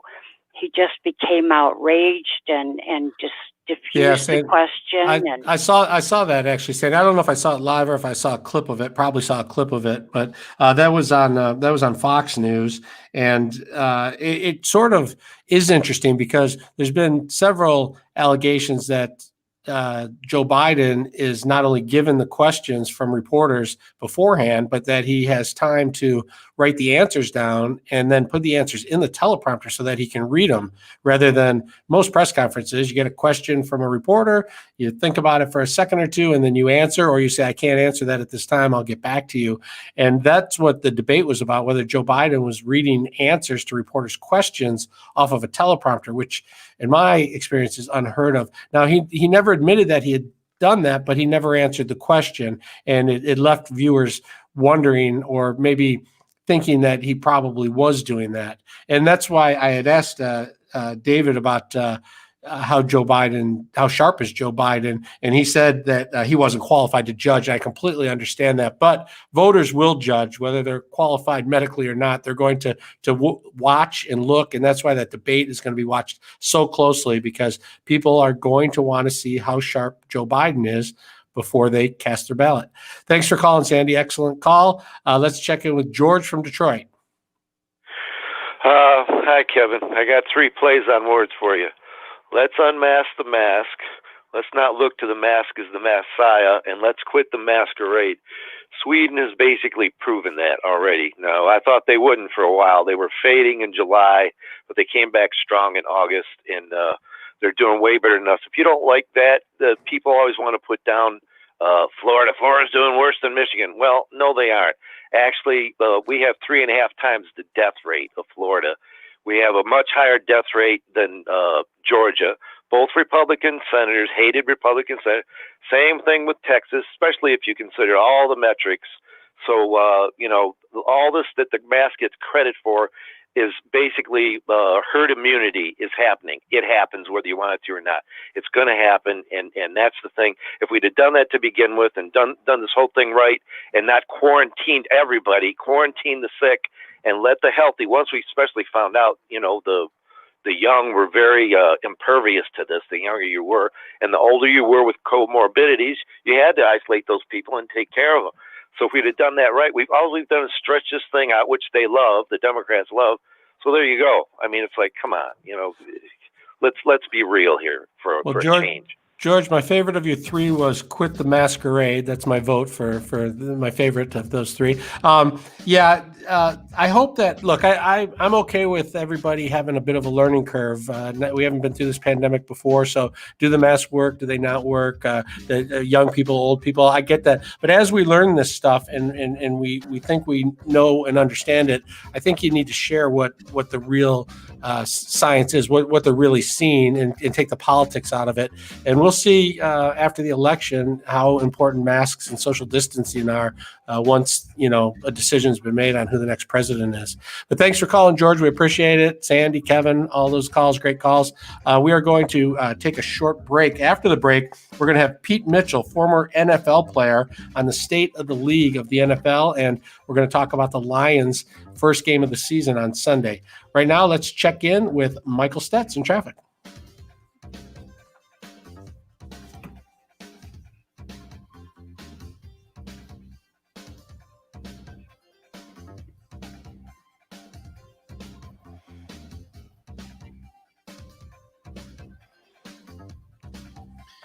In Wayne County, some good news. That incident from earlier on 75 northbound between 8 Mile and 696, that is now cleared.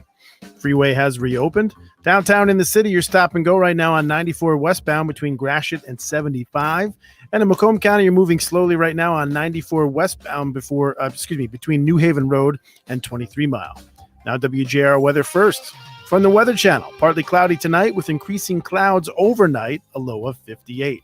Right now it's 65 degrees. I'm Michael Stetz, WJR News in 1 minute.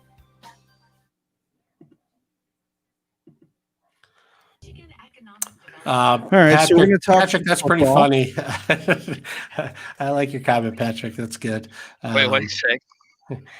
Oh, I don't read everything. Yeah, I just read. Right. Yeah, I got it. D-Mac will be here shortly. I think D-Mac's about to just walk in the door. Closing by. He's usually a couple minutes early. He's lurking. There you go. Aaron McCarty here. D-Mac in the house. What's going on?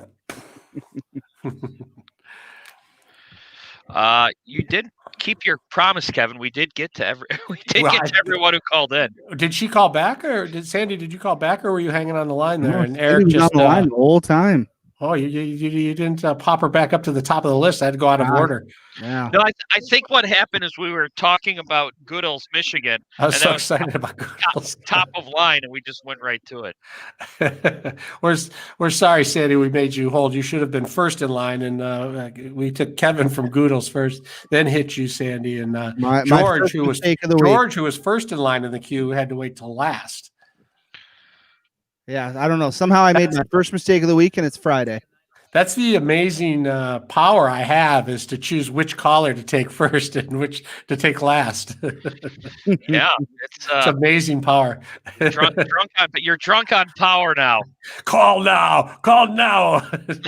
We're gonna have to suspend you for a week. Exactly. Take some time off. Do you guys remember Pete Mitchell? Do you know who he is?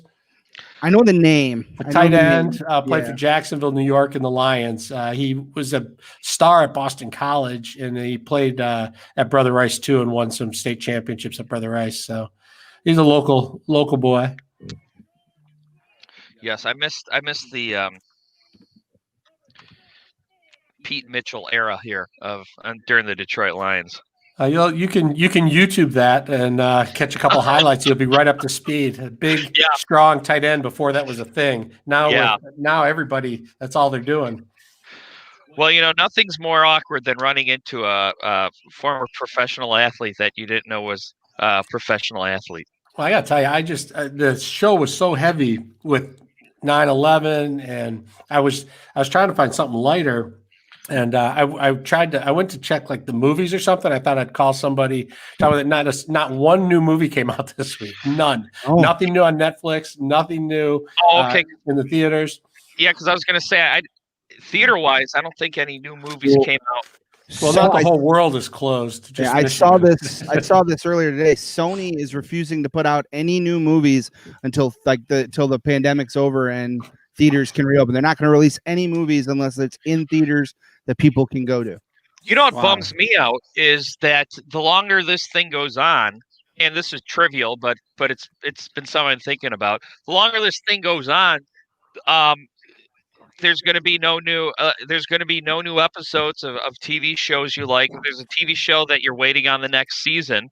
I don't think any of them are being produced right now, so it's good. It's going to be even longer of a wait. Think about how amazing our ratings are going to be on Facebook Live when there's no new content, and we're it. We're going to get an inflated ego.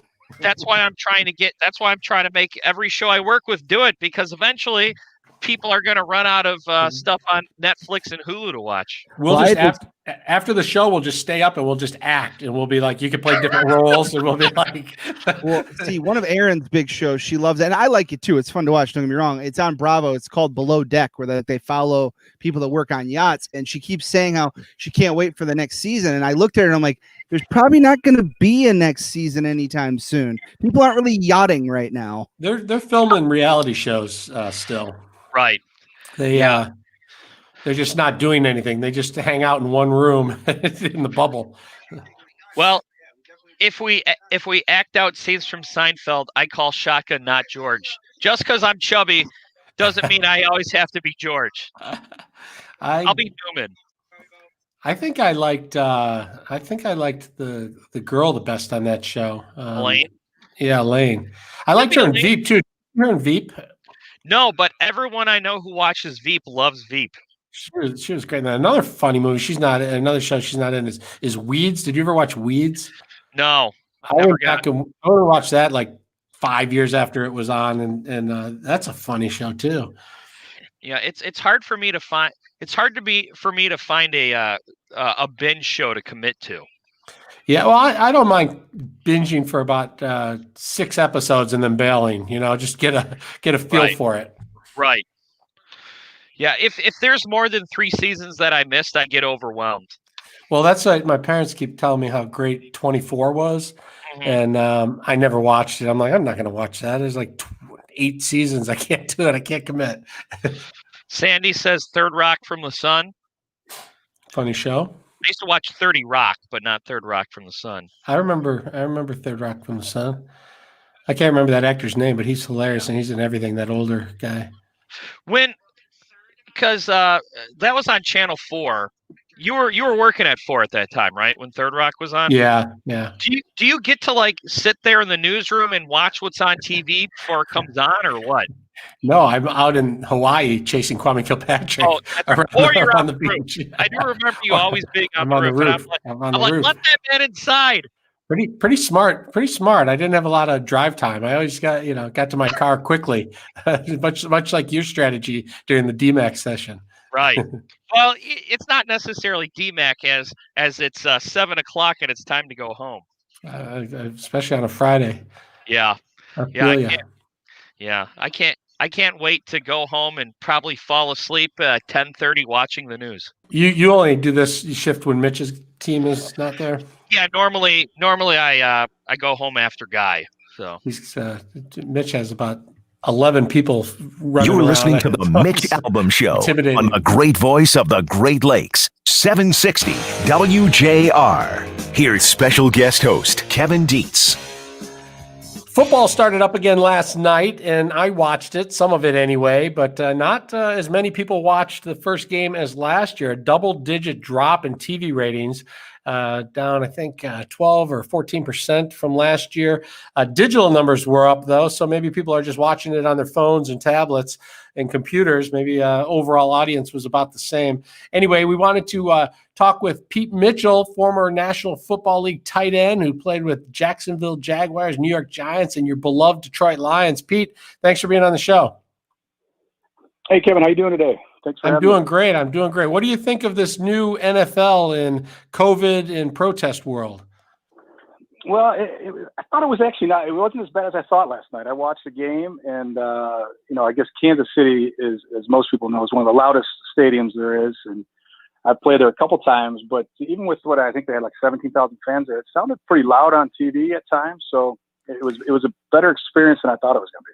I sort of wondered if they were pumping some sound in, and then I realized it wasn't pumped in. It was actual fans. I've actually watched a game in Kansas City, and I remember it more than any other stadium that I had ever been in, for one reason, because that town is just crazy. The Kansas City, their football team's all they have, really, and everybody is wearing red on Sunday, no matter where you go in that town, and it is a very loud stadium. And when the game was on and they were playing, I got into it. It felt like football again, but when they would, when I watched in the beginning and I watched the stands and I watched some of that, it sort of took away from it for me a little bit. I don't know if I was as excited as I was a year ago. Yeah, I mean, I think so. I mean, I was just interested to see what was going to happen. And you know, they did you know I guess Houston stayed inside, and you know the Chiefs stood and one guy knelt. But you know, I think it's kind of been going like that for a few years ever since Kaepernick. So it wasn't as bad as I thought, and it'll be interesting to see what happens going forward with some of these. I mean, I think there's only 3 or 4 teams that are going to have fans for the first few weeks. So. Yeah. You know, I live down here in Jacksonville. We're going to have some fans this weekend, but unfortunately, we don't have a good team. So we'll see how loud it gets down here. I thought it's a difficult job for the broadcasters to kind of work through that. They're trying, you know, they're sports guys trying to do sports, and all this other stuff is going on. I thought they did fine, and I enjoyed watching last night. I'm curious your thoughts on all of this COVID and being able to play. Just a handful of people opted out. Are you surprised people opted out, or are you surprised more people didn't opt out? You know, I was surprised a little bit. You know, I think when you look at each case, you know, some guys had some underlying conditions, and you know, I think there was one guy who was supposed to play last night who was an actual doctor, and he decided that, you know, it would be hard for him to go out there and do that when he could be, you know, helping. You know, at the hospitals, but you know, it'd be you know, I guess a tough decision. You know, I guess it just depends on where you lie on what you believe as far as the virus and how you know, contagious it is and whatnot. But it's just been a really weird year. I mean, my son's actually got his first game tonight down here in Florida, and I'm about to head to here in about 30 minutes. So you know, he played lacrosse all summer, and you know, everybody seemed to be fine. So. It's just a crazy world. You just kind of roll with it, and you know, at this point, you know, everybody's been healthy that he was playing lacrosse with in football so far. So we'll see where it goes. Yeah, you're headed to your kid's game here in Michigan. The governor has said that high school players are going to have to wear masks while they play in football and all of the sports. I assume you're not doing that down in Florida, but what do you think of playing football and other sports while wearing masks? I think that's crazy. I was just actually talking to all my brothers, Scott, Tom, and Bob, and you know, just, you know, trying to work out in a gym down here, you know, with a mask on. It's near impossible. So I don't know how these kids are going to play with masks on. I can't imagine that's going to last very long. You mentioned your brother's up here in Michigan, and you're a Michigan guy. You went to Brother Rice High School. Do you still follow the Lions at all? I do. I would say, you know, the year I was there was a pretty miserable year. Unfortunately, it was the year that Matt Millen took over, so I kind of had some hope, and then quickly realized it was gonna go south. But yeah, I mean, I root, you know, primarily for the Giants, the Jags, and then, you know, the Lions are probably my third team that I root for. I'd like to, you know, I love the city of Detroit. I love the suburbs there, and I'd love to see that team win a championship at some point. You know, I think the fans definitely deserve it up there. So the year you played here was a bad year. So it could have been any year in the last 50 years, 56 years, something like that. It was, yeah. I got suckered in with the new regime, and it didn't go so well for sure. What do you think about Adrian Peterson coming? You know, I mean, people are somewhat excited, a big name, but you know, he's not in his prime exactly. I like it. I think he's still got some gas in the tank. I mean, I watched him last year a little bit. I think if they use him the right way, and you know, my son who's playing tonight, he was born at Beaumont. So the couple years I did live there, he was born. So he considered himself a Detroiter. So he's excited. He's got like 9 Lions on his fantasy team. So I think it was a good pickup. I think he can do some things, and you know, the NFL has become sort of a running back by committee these days. So it's always good to have as many guys you can. You played at Boston College, but up here we're talking about the Big Ten. The Ohio State coach was pretty upset. Do you think the Big Ten can be swayed to play any sooner than October 1st, or do you think they're going to lock in? I don't know. I mean, I know Ryan Day somewhat. He's been through BC and the coaching staff a few times. So it's weird. I mean, I live down here in kind of SEC country and ACC country, and you know, I could never imagine them, you know, canceling the season. So. It was kind of a surprise that the Big Ten decided to do that. But it's got to be tough for those kids that are just watching all these other conferences play, and you know, especially these kids that are trying to, you know, make it to the NFL. And I feel really bad for, you know, some of these schools in Illinois, high schools, that they canceled their season. You got kids that are really needed a senior year to maybe, potentially get a scholarship that, could change the life of where they go. And so it is really sad that doing that. In fact, one of my college teammates lives in Illinois, and his son and his mom moved actually down here to Florida to play just his senior year, just to try and get a scholarship and go to college. Yeah, there is definitely a lot riding on it. I didn't know SEC fans even knew there were other leagues. I'm surprised to hear that they even know that the Big Ten isn't playing yet. Well, I still keep my eye on the Big Ten. I was a Spartan growing up, so I definitely watch the Big Ten. And in fact, I've lived down here 25 years for the most part. I still have yet to go to one SEC game, which is crazy. But I still watch all the conferences. Excellent. Pete Mitchell, thanks for being on the Mitch Albom Show. We really appreciate you taking some time and calling in tonight. Oh, my pleasure, Kevin. Take care. Have a great weekend. All right. We'll talk to you soon. We're going to take a quick break. Then we're coming back with Darren McCarty. The number's 877-44-MITCH, 877-44-MITCH. Let's check in traffic and weather with Michael Stetz.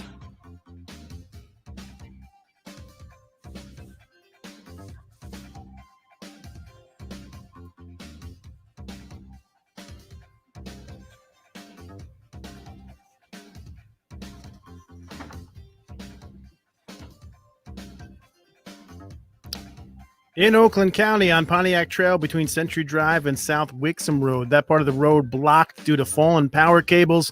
Authorities still unsure as to when this will reopen. Please seek an alternative route. Also in Oakland County, you're moving slowly on 75 southbound right now between 12 Mile and 696. And in Wayne County, road construction on the Southfield southbound and Michigan Avenue. That single lane closure scheduled through early November. Plan on delays. Now WJR Weather first from the Weather Channel, sponsored by North Bloomfield Properties. If you're looking for a place to call home, let North Bloomfield Properties find the best place for you and your family. They also provide pre-screened quality tenants to their property owners. They love to match good people to good homes. Contact them today, northbloomfield.com. Our next chance for rain coming in tomorrow night and into Sunday morning. Looks like some 1/4 to 1/2 inch rainfall totals for us in the mid part of the weekend tomorrow night. Most of the rains tonight out to the west of Lake Michigan again, and increasing clouds overnight, 58 degrees. Chance for a shower late Saturday, 79. I'm Scott Larimore at the Weather Channel on News Talk 760 WJR.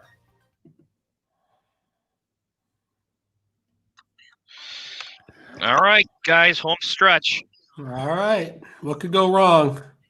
So much. Just so much could go wrong. Well, speaking of which. Not that much for me. I'm a fill-in, and I'm at home, so I can just close this little computer up and just put the top down. Good luck.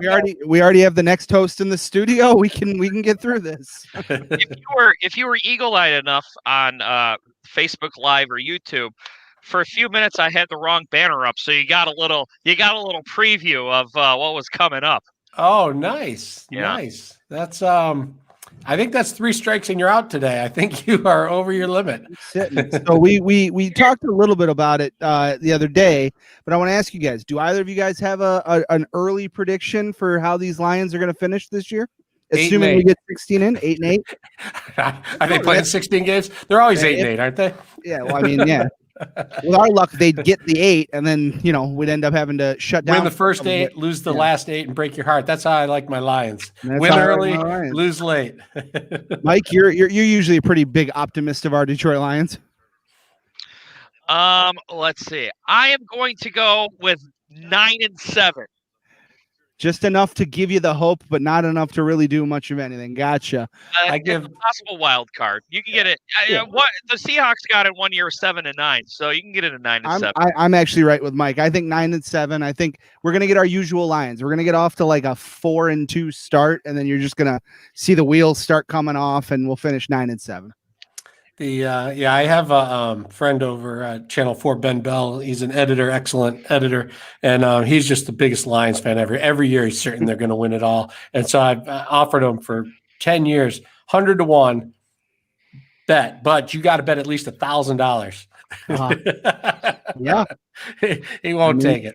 But you know what? If you're a Lions fan, I think you kind of have to be that optimist, because without that optimism, you just come into every year being like, it'd be like the from Major League where everybody's like, they're gonna stink. Who cares? It's terrible. You gotta have a little bit of faith behind your team.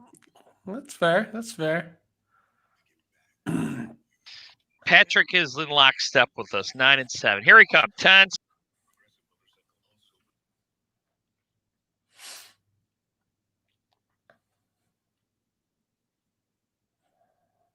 You're listening to the Mitch Albom Show on the great voice of the Great Lakes, 760 WJR. Here's special guest host Kevin Dietz.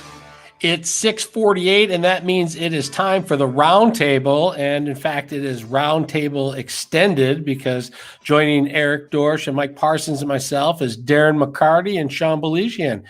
How's everybody doing? Great, Kevin. Great to see you holding the farm down while everybody's off messing around till Sean and I can get up here and mess it up on this Friday evening. So great to always be with you, bud. Yeah, happy Friday. Did you watch any football last night? Yeah, absolutely. And it's amazing what happens when you draft properly to your team and the impact that can happen right away. And I'm talking about Edwards-Helaire, the running back that was selected by Kansas City, who again won the Super Bowl and picked in the late first round, and he went for 100 and some yards and a touchdown. And Kansas City's the real deal. Patrick Mahomes, if anybody deserves or shows that they deserve $500 million, if there's a standard, he's definitely hitting it. So Kansas City again proved why they're a lot of people's favorite to win the Super Bowl again.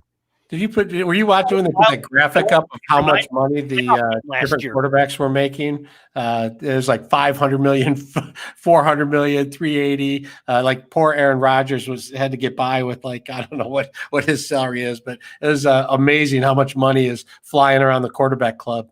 Well, it's funny. They showed that one stat, and they had the top 5 quarterbacks, and Rodgers was making 36 million, and Stafford's not even up there. And we remember a few years ago when he signed that as the biggest, most quarterbacks and stuff like that, making the most money, and he's not even in the top 5 now. But that's the way the league's gone, and the rules implement that. The quarterback's the most important guy. So hopefully Sunday here in Detroit, Matthew Stafford gets back to where he was before he got hurt last year, and we can come out with a win against Chicago Sunday. I'm excited for that game too. I'm just happy football's back.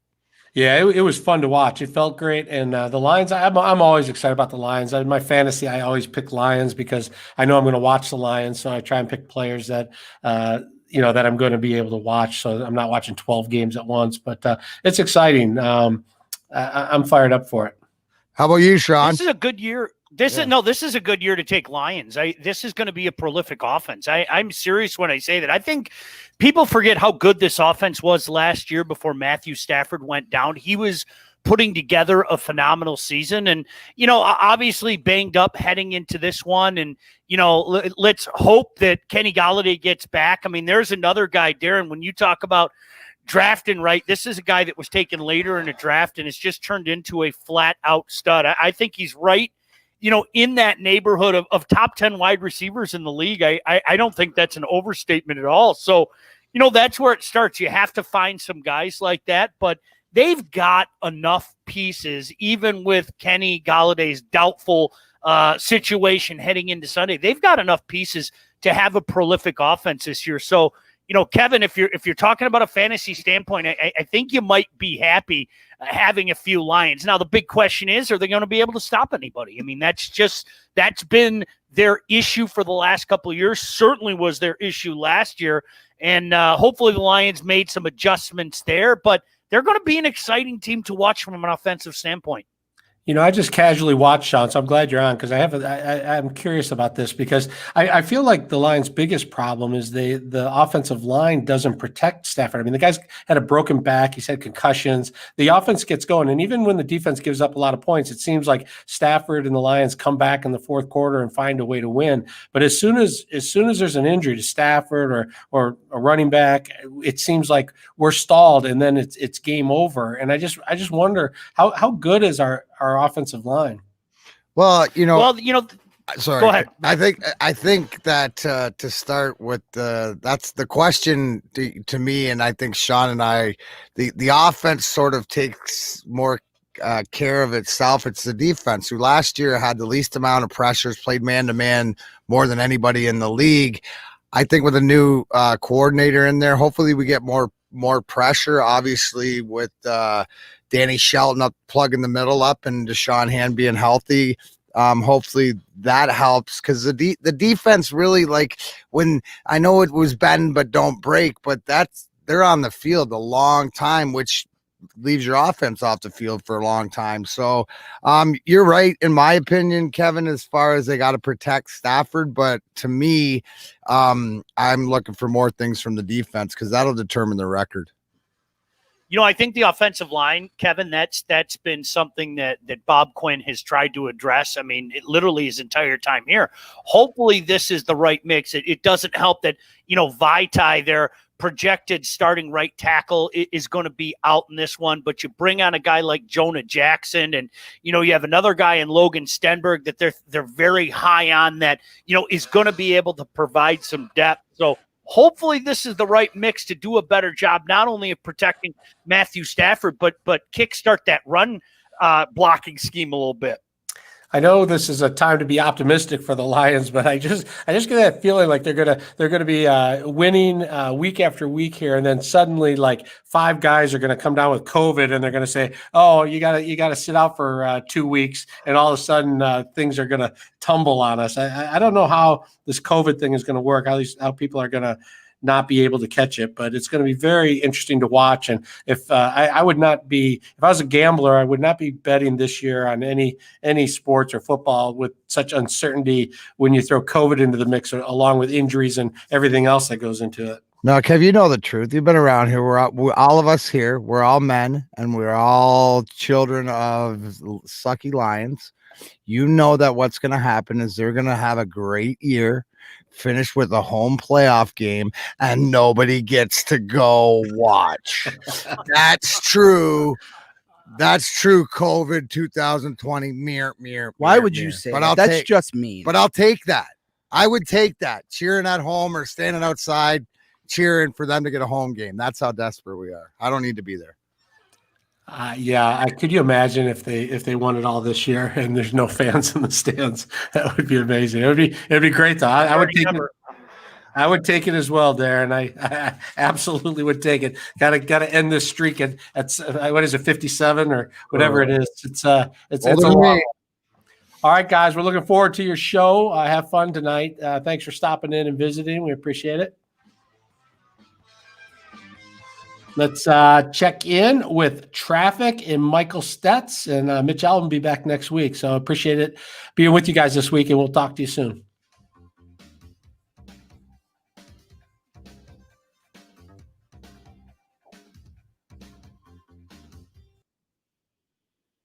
All right. Oh, Eric, you're going to the next studio. Kevin, it was fun. We'll talk to you in a couple weeks on Guy's show. Yes, we will. We get some RV photos. Let's. Why don't we just update Guy's trip for him? We'll go on Facebook and we'll get photos of where he's at and what he's doing, and we'll secretly call Gail and get some updates, and we'll draw our own conclusions. Exactly. Hey, everybody on Facebook and YouTube, thanks for watching. Have a great weekend. We appreciate it. Thanks for watching all week, and we'll see you next time. All right, Kevin. All right. Bye.